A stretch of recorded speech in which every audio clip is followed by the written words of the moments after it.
यहाँ आप जो देखते हैं और जो नहीं देखते, हर प्रजाति एक जानलेवा दुश्मन हो सकती है। ऐन मौके पर वो महिला कीड़ों से भी ज़्यादा समझदार एक कीड़ा निकालती है। लालची कीड़े तुरंत उन पर हमला करना छोड़ देते हैं। वो पूरे ब्रह्मांड की सबसे कमज़ोर प्रेडेटर है, जो अंतरिक्ष में खाना बदोश की तरह भटक रही है, क्योंकि प्रेडेटर्स की दुनिया में हमेशा शक्तिशाली की जीत का नियम चलता है। युवा प्रेडेटर्स को कबीले की मान्यता पाने के लिए ताकतवर विरोधियों का शिकार करना पड़ता है। अडेल को ब्रह्मांड में एक लक्ष्य चुनना था, यहाँ तक कि अगर सगे भाई भी आपस में लड़ें तो दुनिया हमेशा सिर्फ कमज़ोर का ही मजाक उड़ाती है। जाहिर है कि उसका बड़ा भाई पैदाइशी योद्धा है, जिसका शरीर और युद्ध कौशल अडेल को पूरी तरह कुचल देते हैं। अडेल को इतनी बुरी तरह पीटा गया कि वो पलटकर वार भी नहीं कर सका। अडेल बड़ी मुश्किल से गहरी खाई से बाहर निकलता है। असल में दोनों भाइयों के बीच बहुत गहरा लगाव है। बड़ा भाई उसे शिकार के लक्ष्यों को समझने में मदद करता है, इस उम्मीद में कि वो जल्द ही अपनी जीत का इनाम लेकर कबीले में वापस लौटेगा। तभी दूर से एक अंतरिक्ष यान धीरे धीरे नीचे उतरता है। दोनों भाई बाहर आते हैं, क्योंकि आने वाला व्यक्ति उनके कबीले का सरदार और उनका पिता है। अडेल अपने पिता का स्वागत पूरे सम्मान के साथ करता है, लेकिन पिता बदले में उसे एक लेज़र पिंजरे में कैद कर देते हैं। पिता के लिए एक कमज़ोर के लिए मौत ही सबसे बड़ा सम्मान है। वो अपने बड़े बेटे को हुक्म देते हैं कि वो अपने छोटे भाई का सिर काट दे। बड़ा भाई अपनी आग उगलती तलवार निकालता है। अडेल हार मानने को तैयार नहीं है। वो अपनी कम उम्र में मरना नहीं चाहता, लेकिन बेहिसाब ताकत के सामने उसके पास सिवाय निराशा के कुछ नहीं है। तभी अचानक बड़ा भाई पिंजरे को काट देता है। उसने अपने पिता के आदेश की खिलाफत कर दी है। इससे पहले कि पिता हमला कर पाते, उसने अपने छोटे भाई को यान में बिठा दिया, लेकिन हुक्म की नाफरमानी का सिर्फ एक ही अंजाम होता है। पिता की नज़रों में केवल ताकतवर और कमज़ोर की जगह है, रिश्तों की नहीं। बड़े भाई को वहीं मार दिया जाना तय है। अडेल पागलों की तरह यान के दरवाजे को पीटता है, लेकिन उसे अपनी आंखों के सामने अपने भाई को तड़प तड़प कर मरते हुए देखना पड़ता है।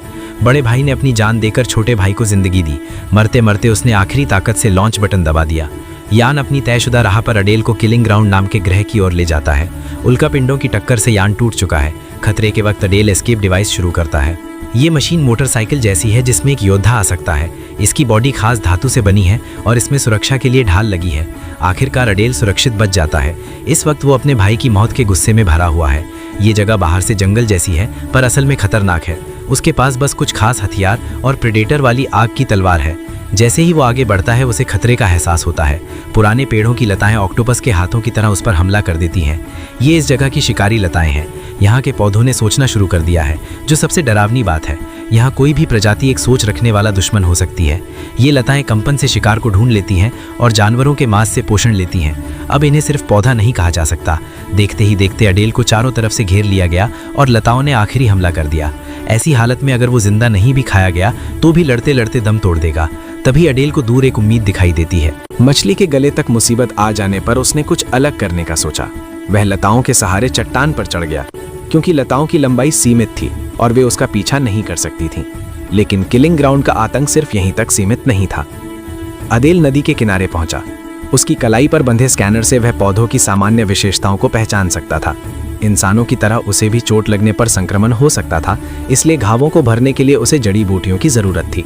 जब उसे एक पत्ते पर एक छोटा कीड़ा दिखा तो उसने उसे यूं ही देखने के लिए उठा लिया। अडेल को लगा कि वह सिर्फ एक छोटा सा जीव है, लेकिन जल्द ही उसे खतरे का एहसास हुआ। ये मामूली दिखने वाला कीड़ा असल में विस्फोटक कीड़ा था। ये जैविक प्रतिक्रिया के माध्यम से उच्च तापमान वाला संक्षारक तेजाब बनाता था और खुद को विस्फोट करके भारी ऊर्जा पैदा कर सकता था। ये तो बस एक झलक थी। वहाँ इससे भी भयानक विस्फोटक पौधे थे। वे दिखने में अनानास जैसे थे, लेकिन फटने पर वे ना केवल जहरीली गैस छोड़ते थे, बल्कि जहरीली सुइयां भी फेंकते थे। ये पॉइजन नीडल ग्रास दिखने में प्यारी लगती थी, लेकिन जैसे ही कोई इसके पास आता, ये तुरंत फट जाती थी। अडेल इन कटीले पौधों के बारे में कुछ नहीं जानता था। तभी एक महिला की आवाज आई। वह महिला एक पेड़ की डाल पर फंसी हुई थी और हिलने डुलने में असमर्थ थी। अडेल को समझ नहीं आ रहा था कि वह क्या कह रही है।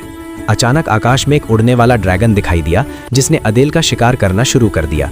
उस चालाक जीव ने पत्थरों का उपयोग करके जमीन पर मौजूद विस्फोटक घास को फोड़ना शुरू किया। जहरीली घास की शक्ति ने अडेल को सतर्क कर दिया। पेड़ पर फंसी महिला मदद मांग रही थी, लेकिन प्रेडेटर्स हमेशा अकेले रहना पसंद करते हैं। अकेले लड़ना ही उनके अस्तित्व का नियम है। मिलकर काम करना अडेल की सोच में नहीं था। उनकी दुनिया में भरोसे नाम की कोई चीज नहीं थी, सिवाय अपने भाई के लिए जान देने के। ड्रैगन के दूसरे हमले ने जहरीली सुइयों के विस्फोट मोड को सक्रिय कर दिया और अडेल को तेजी से बचना पड़ा। सबसे डरावनी बात यह थी कि इन पौधों में खुद को ठीक करने की अद्भुत क्षमता थी। उनके पास सुइयों का असीमित गोला बारूद था। चारों तरफ पहाड़ियों पर यही पौधे थे। हवा में कलाबाजी दिखाते हुए भी अडेल को एक जहरीली सुई लग गई। जल्द ही अदेल बेहोश होने लगा और उसकी हरकत करने की क्षमता खत्म हो गई। अपने जीवन के अंतिम क्षणों में उसने अपना डार्ट निकाला और आशा की एक आखिरी किरण के रूप में उसे महिला की ओर फेंका। तभी आसमान से ड्रैगन अपने शिकार पर झपटा, लेकिन आखिरी पल में उस महिला ने अदेल की जान बचा ली। अदेल ने जब महिला को उठाया तो देखा कि उसका शरीर केवल आधा ही है। महिला ने अपना नाम शीला बताया और कहा कि वह वेलैंड कंपनी की एक एंड्रॉयड है। चूंकि इंसान अब इस ग्रह पर कदम रख चुके थे, इसलिए प्रजातियों का अध्ययन करने के लिए उन्होंने कई एंड्रॉयड भेजे थे। शीला वेलैंड की सबसे उन्नत एंड्रॉयड थी, जिसमें इंसानी भावनाएं भी थीं। वह यहाँ इसलिए थी क्योंकि इंसान रॉक सैंड नाम के एक राक्षस की तलाश कर रहे थे और वही राक्षस अदेल का भी शिकार था। शीला ने कहा कि वह अदेल को उस राक्षस तक पहुंचने में मदद कर सकती है, बशर्ते अदेल उसका निचला शरीर ढूंढने में मदद करे। अगर कोई एंड्रॉयड मरम्मत के लायक नहीं रहता तो कंपनी उसे नष्ट कर देती थी। शीला जानती थी कि उसकी हालत में वह बचना मुश्किल है, इसलिए वे अस्थायी रूप से सहयोगी बन गए। अदेल ने शीला को अपनी पीठ पर लाद कर ऊंचे पहाड़ों को पार किया। जैसे ही वे एक नदी के पास से गुजरे, उन्हें एक नई प्रजाति मिली। वे केचुए की तरह चट्टानों पर रेंग रहे थे और मिट्टी की मछलियों की तरह फुर्तीले थे। इन जीवों को जेट बीस्ट कहा जाता था। इनके सिर में फैलने वाले अंग थे जो सल्फ्यूरिक एसिड से भी 100 गुना ज्यादा प्रतिशारक रसायन छिड़कते थे। अगर कोई इनके हमले के दायरे में आ जाए तो बचना नामुमकिन था। लेकिन इन जीवों में बुद्धि नहीं थी। अगर उन्हें खाने को कुछ मिल जाए तो वे तुरंत पालतू पैटरों की तरह शांत हो जाते थे। इसके बाद वे खुले मैदान में पहुंचे जहां घास की पत्तियां चाकू की तरह नुकीली थीं और उनसे ठंडी हवा निकल रही थी। वहां एक गेंडा बड़े आराम से घूम रहा था। तो दोस्तों, आज की वीडियो यहीं खत्म होती है।